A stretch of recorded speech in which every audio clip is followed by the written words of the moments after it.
বাংলাদেশ সেনাবাহিনীর বিশেষ ও দুর্ধর্ষ এক বাহিনীর নাম প্যারা কমান্ডো ব্রিগেড। যে কোনো যুদ্ধ পরিস্থিতি এক নিমেষে পাল্টে দেওয়ার মতো ক্ষমতা রয়েছে তাদের কাছে। অন্যদের সক্ষমতা যেখানে শেষ, সেখান থেকে শুরু হয় para commando operation. Do or die মোটোতে বিশ্বাসী বিশেষ এই বাহিনীর সদস্যরা মূলত জ্বলন্ত আগুন নিয়ে খেলা করে। তাদেরকে চিতা নামেও ডাকা হয়। 1993 সালে প্যারা কমান্ডোর প্রথম ব্যাটালিয়নের পতাকা উত্তোলিত হয়েছিল পূর্ণভূমি সিলেটে। 2016 সালে এটি সেনা সদরের তত্ত্বাবধানে একটি স্বতন্ত্র ব্রিগেডের রূপ নিয়েছে, যার সদর দপ্তর অবস্থিত কমান্ডোদের আতুরঘর খ্যাত সিলেটের জালালাবাদ ক্যান্টনমেন্টে। কঠোর নিয়মানুবর্তিতা, অমানসিক পরিশ্রম ও অবর্ণনীয় কষ্ট সহ্যের পর তৈরি হন এক একজন প্যারা কমান্ডোর সদস্য। শুধুমাত্র স্বেচ্ছাসেবী অফিসার এবং সৈনিকরাই 6 মাসের প্যারা কমান্ডো ট্রেনিং এ অংশগ্রহণ করে। কাউকে জোর করে ভয়ঙ্কর এই কোর্স করানো হয় না। এটি বাংলাদেশ সেনাবাহিনীর সবচেয়ে কঠিন ও ঝুঁকিপূর্ণ প্রশিক্ষণ। কষ্ট সহ্য করতে না পেরে ট্রেনিং করতে আসা বেশিরভাগ সদস্যই মাঝপথে ঝরে পড়ে। গড়ে মাত্র 15% দেখা পায় সাফল্যের, কারণ 6 মাসের প্রতিটি মুহূর্ত নরকের আগুনের মতো হয়ে ওঠে প্রশিক্ষণার্থীদের জন্য। তাদেরকে কখনো নামতে হয় উত্তাল সাগরে, কখনো আবার ঝাঁপিয়ে পড়তে হয় আকাশ থেকে। ক্ষুধা পেলে খেতে হয় সাপ, বিচ্ছু থেকে শুরু করে নানা রকম অখাদ্য। সার্ভাইভাল ট্রেনিং এ লড়তে হয় প্রকৃতির সাথে, কাটাতে হয় একের পর এক নির্ঘুম রাত, সহ্য করতে হয় শারীরিক ও মানসিক নির্যাতন। হাত পা বেঁধে ছেড়ে দেওয়া হয় পানিতে।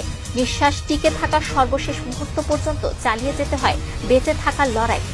এর মাধ্যমে মোটামুটি মৃত্যুর কাছাকাছি নিয়ে যাওয়া হয় একজন প্যারা কমান্ডোকে।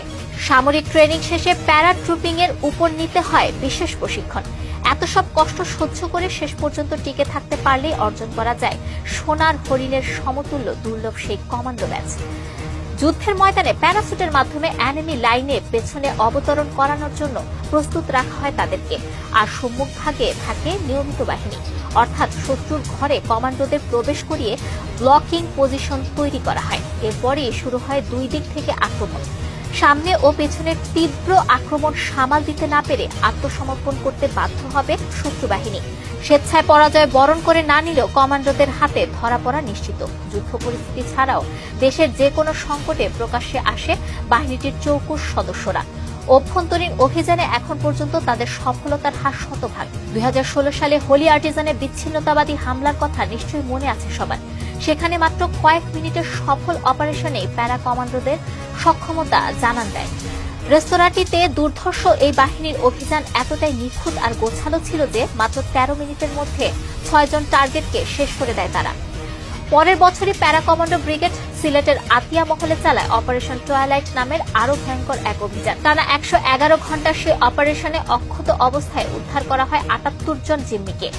একই সাথে বিচ্ছিন্নতাবাদী দমন শেষে বিস্ফোরক অপসারণ করে পুরো বিল্ডিংকে করা হয় নিরাপদ। শুধু বাংলাদেশ নয়, জাতিসংঘ শান্তিরক্ষা মিশনের অধীনে বিশ্বের বুকে শান্তির পতাকা উড়িয়ে চলেছে আমাদের গর্বের সেনাবাহিনীর কমান্ডোরা।